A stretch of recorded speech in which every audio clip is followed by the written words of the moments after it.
अगर मैं तुमसे कहूं कि तुम्हारा दिमाग जितना भरा हुआ है उतना ही तुम्हें जीवन में कुछ नया समझने से रोक रहा है, तो क्या तुम यकीन करोगे? हम सब ज्ञान की खोज में दौड़ रहे हैं, किताबें पढ़ते हैं, कोर्स करते हैं, दूसरों से बहस करते हैं, लेकिन क्या कभी सोचा है शायद सच्ची बुद्धि तब आती है जब हम खाली हो जाते हैं। आज की कहानी तुम्हारे अंदर कुछ हिला देगी, क्योंकि ये सिर्फ एक कहानी नहीं है बल्कि एक अनुभव है जो तुम्हें दिखाएगी कि रिक्त होना ही सबसे बड़ी ताकत है।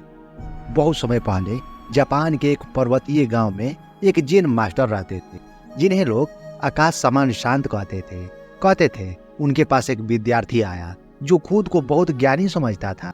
वो हर सवाल का जवाब जानता था, लेकिन फिर भी बेचैन था। उसकी आंखों में ज्ञान नहीं, संघर्ष झलकता था। और उस दिन मास्टर ने उसे एक प्याले चाय से ऐसा पाठ सिखाया कि जो किताब में कहीं नहीं लिखा, किसी क्लास में नहीं सिखाया जा सकता था। लेकिन ठहरो, उस चाय के प्याले में आखिर ऐसा क्या हुआ कि उस छात्र की पूरी जिंदगी बदल गई? इसी का जवाब इस वीडियो के अंत में तुम्हें मिलेगा, जहां हम समझेंगे रिक्त मन की मुक्ति का अर्थ क्या है। तो चलिए कहानी शुरू करते। एक दिन एक युवा विद्वान नाओमी पहाड़ों में बस एक जैन मठ की ओर चला।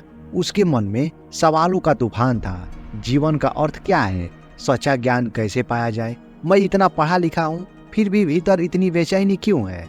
वो लोगों से सुन चुका था कि एक जैन मास्टर है जो किसी भी प्रश्न का उत्तर नहीं देते, बस मौन रहते हैं। फिर भी लोग कहते हैं उनके पास जाने से व्यक्ति बदल जाता है। नाओमी ने ठान लिया, मैं इस रहस्य को समझूंगा। वो पहाड़ी रास्तों से गुजरा, बारिश से भीगा, हवा से लड़ता हुआ आखिरकार मठ पहुंचा। मास्टर आंगन में बैठे पत्थरों को ध्यान से देख रहे थे। उन्होंने ऊपर देखा, मुस्कुराए और बोले, आओ। नाओमी ने झुककर प्रणाम किया और कहा, मास्टर, मैंने बहुत से ग्रंथ पढ़े, बहुत गुरुजनों से सीखा, पर फिर भी मुझे शांति नहीं मिलती। कृपया मुझे बताइए, ज्ञान का सच्चा मार्ग क्या है? मास्टर ने कहा, पहले चाय पीते हैं। शिष्य हैरान हुआ, मैं ज्ञान मांग रहा हूँ और ये मुझे चाय पिला रहे हैं। पर उसने चुपचाप बैठ जाना उचित समझा। मास्टर ने धीरे धीरे प्याले में चाय डालनी शुरू की। प्याला भर गया, लेकिन वे चाय डालते रहे। चाय उछलकर मेज पर गिरी, फिर जमीन पर, और नाओमी खुद को रोक नहीं पाया। वो बोल उठा, बस कीजिए, प्याला तो पहले से ही भर चुका है, अब इसमें और नहीं आ सकता। मास्टर ने उसकी आंखों में गहराई से देखा और मुस्कुराते हुए बोले, बिल्कुल सही कहा तुमने, यह प्याला अब और नहीं भर सकता। जैसे तुम्हारा मन, जब तुम्हारा मन अपने विचारों, अपनी धारणाओं, अपने मैं जानता हूं से भरा है, तो अब तक उसमें कुछ नया नहीं डाला जा सकता। नाओमी चुप हो गया। वो पहली बार अपने ही मन को देख रहा था, एक भरे हुए प्याले की तरह, जहाँ जगह ही नहीं थी सच्ची समझ के लिए। मास्टर ने कहा, अगर तुम सच में सीखना चाहते हो तो पहले अपने प्याले को खाली कर। अब शिष्य हर दिन मास्टर के साथ रहने लगा, लेकिन मास्टर बहुत कम बोलते। कभी वे पत्थर धोते, कभी पेड़ लगाते, कभी बस आसमान को देखते रहते। नाओमी सोचता, यह क्या सिखा रहे हैं? एक दिन उसने पूछा, मास्टर, आप कुछ बताते क्यों नहीं? आपका ज्ञान कहाँ है? मास्टर ने मुस्कुराते हुए कहा, ज्ञान किताबों में नहीं, मौन में है। फिर उन्होंने कहा, जब तुम भीतर के विचारों की भीड़ को देख पाओगे बिना उन्हें रोकने के, जब तुम खुद को सुन पाओगे बिना निर्णय किए, तो अब तुम रिक्त हो जाओगे। नाओमी ने पूछा, पर रिक्त होना मतलब क्या?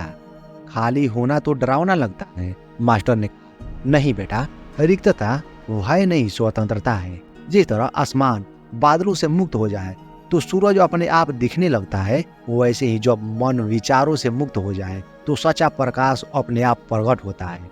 उन्होंने कहा, भरा हुआ मन शोर करता है, रिक्त मन सुनता है। भरा हुआ मन बहस करता है, रिक्त मन समझता है। भरा हुआ मन जानता है, रिक्त मन होता है। नाओमी के आंखों से आंसू निकल आए। पहली बार उसने भीतर की शांति को महसूस किया। अब तुम सोच रहे होगे, ये तो एक पुरानी जापानी कहानी है, इसका आज की भागदौड़ भरी जिंदगी से क्या संबंध है? असल में यह कहानी आज का सबसे ज्यादा प्रासंगिक है। हमारा दिमाग लगातार भरा रहता है, फोन की नोटिफिकेशन, सोशल मीडिया, तुलना, भविष्य की चिंता, अतीत की पछतावा। हमारा प्याला पहले ही छलक रहा है, और जब कोई हमें कुछ सिखाने की कोशिश करता है, हम कहते हैं मुझे पता है। पर क्या सच में पता है? जैन सिखाते हैं, हर पल को ऐसे जियो जैसे पहली बार देख रहे हो। मतलब अनुभव करो, निर्णय मत करो। जो कोई तुम्हें आलोचना करे उसे तुरंत गलत मत मानो, बस सुनो, जब कोई तुम्हारी तारीफ करे उसे सिर पर मत चढ़ाओ, बस महसूस करो। रिक्त होना मतलब हर चीज को नया देखना, बिना पुराने विचारों, अहंकार या भय के फिल्टर के। तुम्हें याद होगा जब हम बच्चे थे तब हर चीज में जादू दिखता था। एक तितली भी अद्भुत लगती थी। क्यों? क्योंकि तब हमारा मन खाली था। अब वह मन भरा हुआ है तनाव, मान्यताओं और सही गलत के बोझ से। इसलिए जैन कहते हैं, फिर से बचा बनो, हर पल को खुले दिल से स्वीकारो, हर अनुभव से सीखो, पर किसी से चिपको मत। कई महीनों बीत गए, नाओमी अब वो व्यक्ति नहीं रहा। वो शांत, स्थिर और भीतर से हल्का महसूस कर रहा था। एक दिन उसने मास्टर से पूछा, मास्टर, अब मुझे किसी चीज की आवश्यकता नहीं लगती, न सवाल न उत्तर, बस एक गहरा मौन। क्या यही ज्ञान है? मास्टर ने कहा, नहीं, यह ज्ञान नहीं है, यह तुम हो जो हमेशा था पर विचारों के पर्दों में छिपा हुआ।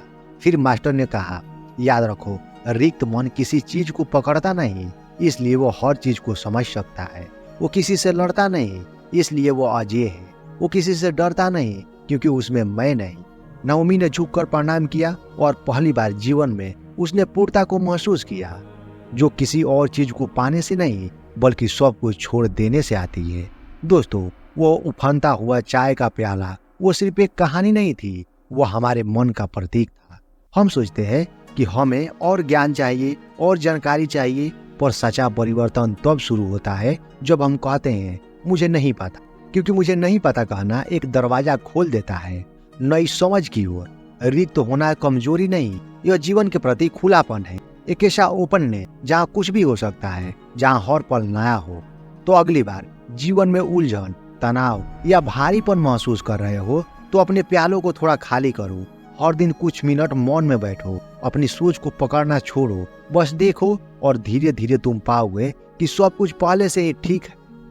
अगर इस कहानी ने तुम्हारे मन को छुआ तो इसे दूसरों के साथ जरूर साझा करो, क्योंकि शायद किसी और का मन भी इस समय भरा हुआ है और उसे याद दिलाने की जरूरत है कि रिक्त होना ही पूर्णता है।